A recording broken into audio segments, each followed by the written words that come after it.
Hello and welcome to Cultured Fools. This week we are discussing what the difference is between natural wines, organic wines and biodynamic wines. We're also discussing how to behave in a restaurant and we're answering questions about cocaine.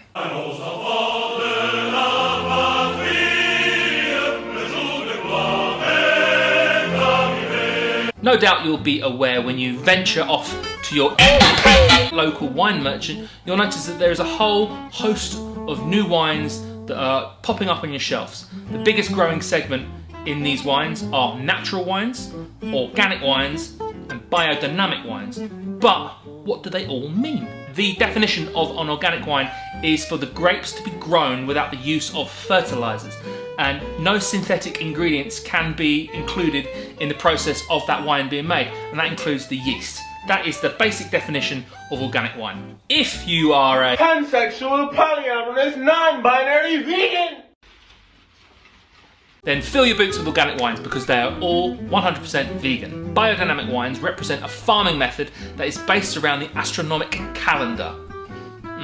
Each day coincides with one of the elements: earth, wind, fire, and air. It's all a bit like get a cow horn, fill it with your own feces, wrap it in the wedding dress of your mother-in-law and plant it in the ancient Indian burial ground. As you can imagine, all of biodynamic wines are also organic, which means they are also vegan. Low intervention wines, or natural wines, are wines that are fermented spontaneously with native yeast. These wines are largely unmanipulated and contain trace amounts of sulfites. Natural wines are famously cloudy.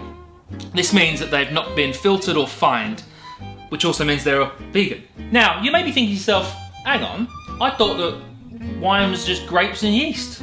How is this not vegan? Unfortunately, the final stage of the winemaking process, referred to as fining, is the culprit. Fining is about removing unwanted material from wine while still in the cellar. It is part of the clarification and stabilization process and involves adding a substance to the wine that will flush out certain elements that may cause a wine to look hazy or affect its aroma, color or bitterness. There are various different agents for fining wine, and it is the use of animal-derived products, such as egg whites or isinglass, which is a fish-derived product. One of those huge myths in wine is a pretty insufferable one actually. It's the concept that only red wine will pair with red meat and white wine will pair with fish. Don't get me wrong, I think drinking a red wine with a salad is just fucking insane because of the vinaigrette in the salad will completely neutralise and overpower the flavours in the red wine. But this whole red meat, red wine, white meat, white wine thing is complete bollocks. There are loads of red wines out there that pair really well with fish. Conversely, there are loads of really great white wines out there that can pair with meat. For example, full-bodied whites like Viognier and Chardonnay and Riesling all pair incredibly well with red meat. In fact, Riesling with roast pork is mwah. And if you're eating salmon or tuna, things like Merlot, Pinot Noir, Zinfandel or Primitivo, whatever you want to call it, they pair really, really well with those types of fish. And if you've got like a white fish, order a Beaujolais. If you're a white wine fan and you're trying to navigate your way through to the world of red wine, drink Beaujolais. Its properties and characteristics are very, very similar to white wine. Since the dawn of time, man has possessed an insatiable appetite for knowledge. Why are we here? What is our purpose? And what happens after we die? In this journey toward realization, your guide will be certified sommelier Benjamin Smith. Together, we will gain further understanding of the world's most important questions. So this is not a setup for a gag. I've actually had some genuine questions this week, which I'm really happy about. The first one is from Claire on Instagram. Thank you very much, Claire. The question was something along the lines of what to do in a restaurant with wine. And I don't know if I'm answering the question. I certainly haven't read it out very well. But it's an excellent question because there is nothing worse than going into a restaurant and not really knowing what to do or what the protocol is when it comes to ordering your wine. I mean, genocide's pretty bad, but that is, I think, a close second. So let's create a hypothetical scenario. You've been shown to your table, you sit down, you've had to deal with the waiter. The incredibly posh people who are still unaccountably waiters. And then you meet the sommelier. First of all, have a price in your head and stick to it. Don't feel like you have to order expensive.